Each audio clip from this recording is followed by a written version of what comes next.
સુરેન્દ્રનગર શહેરમાં જાણે ટ્રાફિક સમસ્યા જાણે જનતાના માટે કાયમીની માટે માથાના દુખાવા સમાન રૂપ બની રહી છે. સુરેન્દ્રનગર શહેરના વેપારીઓએ મેઇન રોડ ઉપર રોડની બંને સાઈડની બાજુમાં કરેલા ગેરકાયદેસર દબાણોના કારણે સુરેન્દ્રનગર શહેરના મુખ્ય રસ્તાઓ સાવ સાંકડા બની રહ્યા છે. આના કારણે સુરેન્દ્રનગર જિલ્લાના પ્રજાજનો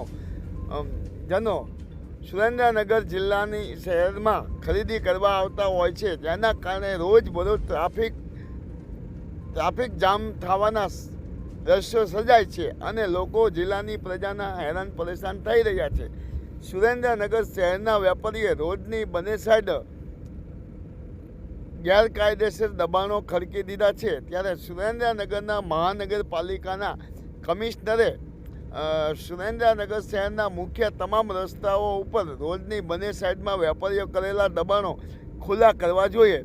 જ્યારે રાજકીય સત્તાધીશો પોતાની ઓતમેક જાળવવા માટે આ ગેરકાયદેસર દબાણો દૂર કરાવતા નથી. જો કારણ કે ગેરકાયદેસર વેપારીઓના રોડની બંને સાઈડના ખુલ્લા કરાવવામાં આવે તો ભાજપની ઓતમેક છીનવાઈ જવાની બીકે ગેરકાયદેસર દબાણો ખુલ્લા કરવામાં આવતા નથી. ત્યારે રાજકીય લોકો વેપારીઓને છાવરી રહ્યા છે અને બચાવી રહ્યા છે. આના કારણે ઘણા જ વર્ષોથી સુરેન્દ્રનગર શહેરની જનતા કાયમ ટ્રાફિક સમસ્યાની ભોગ બની રહી છે અને સુરેન્દ્રનગર શહેરની ટ્રાફિક સમસ્યા જાણે માથાના દુખાવા સમાન રૂપ બની ગઈ છે.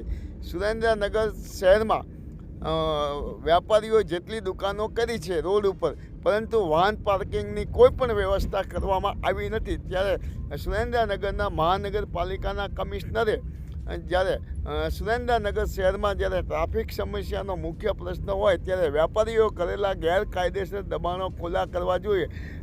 સુરેન્દ્રનગર શહેરના તમામ મુખ્ય રસ્તાઓ પર રોડની બંને સાઈડમાં વેપારીઓ દ્વારા ગેરકાયદેસર દબાણો કર્યા છે, લાંબા ઓટલા કર્યા છે, તે પણ તોડી પાડવા જોઈએ અને ગેરકાયદેસર કરેલા દબાણો વેપારીઓએ રોડની બંને સાઈડ કરેલા દબાણો ખુલ્લા કરવા જોઈએ. માયાજાળ